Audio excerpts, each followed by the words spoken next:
আর এবছর রোজায় ঠিকই 28 রোজায় 3 ছেলে মারা গেছে। 3ও ছেলের রোজা।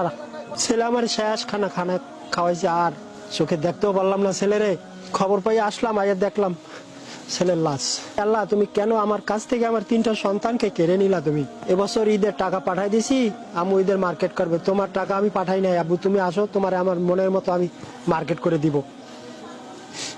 আমি 24 তারিখ ঢাকা গেছি পোলার কাছে। পোলা আমার একটা টাচ মোবাইল কিনে দিয়েছে 13,000 টাকা দিয়া। এই জামাটা পোলাই কিনে দিয়েছে, লঙ্গিটা আমার পোলাই কিনে দিয়েছে, একটা প্যান্ট কিনে দিয়েছে, 2টা গেঞ্জি কিনে দিছে। রাত্রে ইফতারি খাওয়ার পরে 9টার পরে খাইতে বসি, তখন আমার ছেলে আমার বলে যে আব্বু 2 বছর তোমার সাথে আমার কোনো দেখা সাক্ষাৎ নাই, তুমি বাড়িতে আসুন, আজকে আমি তোমার খাদিম দিই, তুমি মনের মতো খাও, মনের মতো করে আমি তোমার খাদিম দিই। ওই আমার ছেলে আমার শেষ খানা খাওয়াইছে, আর চোখে দেখতেও পারলাম না ছেলেরে। খবর পাই আসলাম, আইয়া দেখলাম ছেলের লাশ। এটাই কি আমার কপালে ছিল?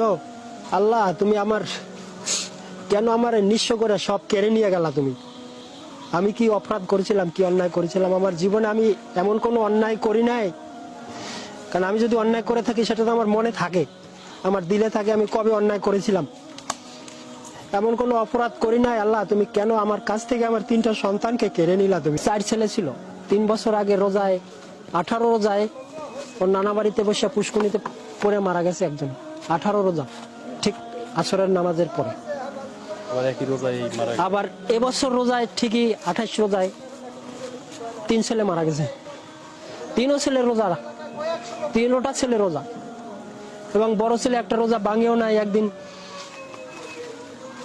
নামাজও কায়দা নাই তার, তারাফি নামাজও কায়দা নেই। মেজো ছেলেটাও রোজা ভাঙে নাই, প্রত্যেক রোজ তারাফি নামাজ পড়ে, 5 ওয়াক্ত নামাজ পড়ে। ছোটটা মাঝে মাঝে না খাইয়াও রোজা রয়, ওরে উঠায় না, ছোট মানুষ তো ও উঠায় না, জিদে চড়ে সারাদিন না খাইয়া রোজা রয়। এখন চাও, আমি তো নিঃস্ব হয়ে গেছি, আপনারা তো বোঝেন, সবকিছু জানেন, যাতে আমার তো এখন পিছন থেকে গাড়ি দেওয়ার মতো কোনো লোক নাই।